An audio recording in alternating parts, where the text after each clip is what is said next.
And we're going to continue on here because we're going right into some CRISPR. You can't take the CRISPR. You can't take the Cas9. Some quick updates about CRISPR.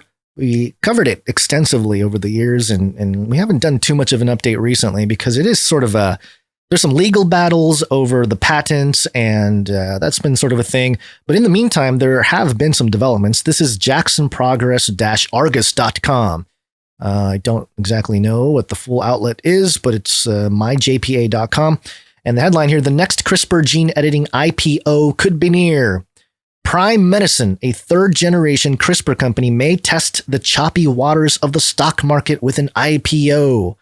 So, yeah, just letting you all in on the awareness, just being aware of the next generation, the companies that are on the rise, or at least trying to, push the envelope when it comes to CRISPR-Cas9 technology. Prime is developing a third-generation DNA editing technology called Prime Editing. It's the only company to pursue the approach, which was developed in the academic laboratory of Dr. David Liu, the synthetic biology rock star. He's a rock star. He's not just a scientist. He's a rock star. Was a technical founder of the first-generation gene editing pioneer Editas Medicine, Edit, and second-generation base editing pioneer Beam Therapeutics. I remember Beam. So this is just the evolution of the technology and this guy rolling it into new companies. Hurt by operational missteps and poor execution, Editas Medicine coughed up a huge lead in first-generation CRISPR gene editing to latecomers. Beam has garnered a lot of attention, but boasts an underwhelming pipeline with considerable overlap to the competitive landscape. Could the third time be the charm for Liu? Then it goes into some investment stuff. So I was looking up the difference between first generation, second generation, third generation CRISPR. And it's basically, it's just more refined. Each generation becomes more precise in how you can edit. And specifically with the, replacing the genes. The more specific you are in the ability to remove any kind of sequence, the more specific you can be in inserting new genetic information. So yeah, it's just higher pixelation basically for genetics and genetic engineering, which we knew was going to happen. It's just a matter of who is going to wield the technology to do so. And it's a competition when it comes to, because I think people see the frontier and the financial opportunities. If anything, I mean, you look at all of big pharma we've seen in this last iteration, I would say, that a company like Moderna, who did not have a product for a decade, have the opportunity to swoop in and become partners with the government openly and selectively to distribute a product.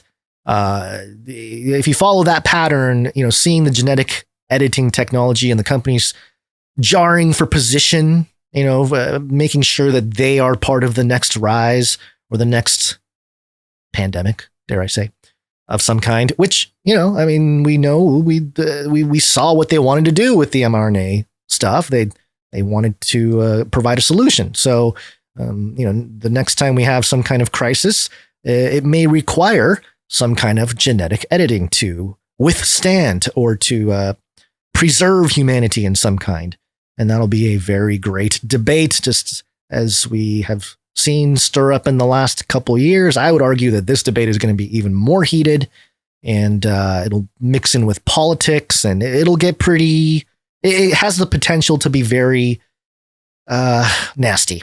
And I only say that not as being a pessimist, just the matter of we are starting to talk about messing with our genetic makeup, and it just taps right into all of the spiritual issues, whether you are an atheist or a Christian or Hindu or whatever, it doesn't matter.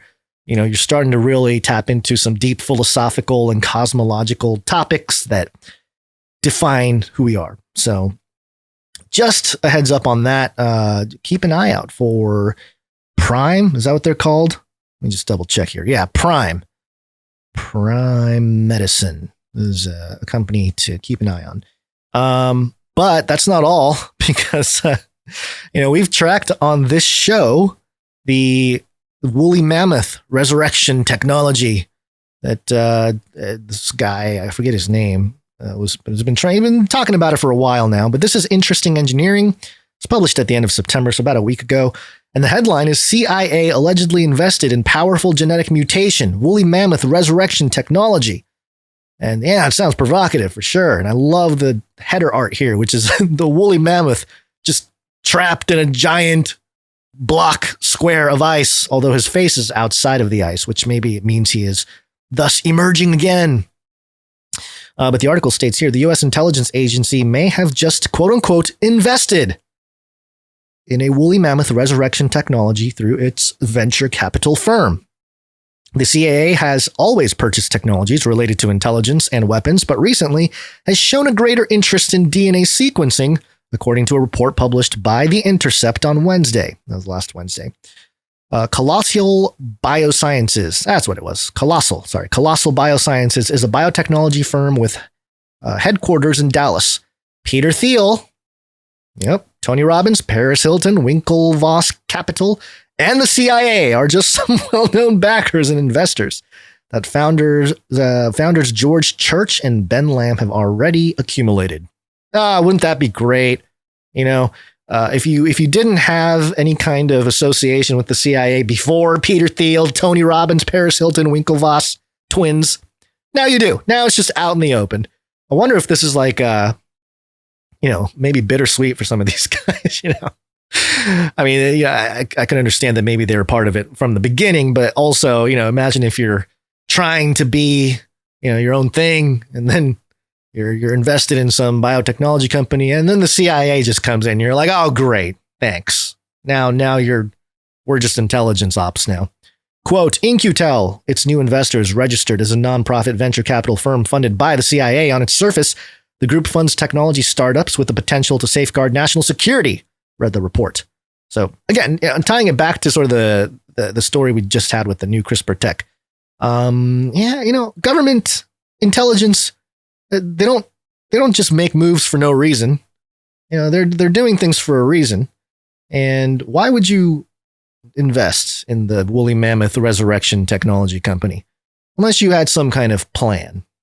Or the plan's already in place, probably. I would say the execution of the distribution of the scaling, so to speak. They probably figured stuff out in laboratories and stuff like that. Well, how do we scale it to the general population? And that's been what they've been working for. And we saw how things might work during a worldwide lockdown pandemic. And they know it works. They know that they can get a lot of countries to agree with some of the things that the heads that nobody elected claim or, tell people to do. And so, compliance is high. And so, we can create the crisis and create the solution.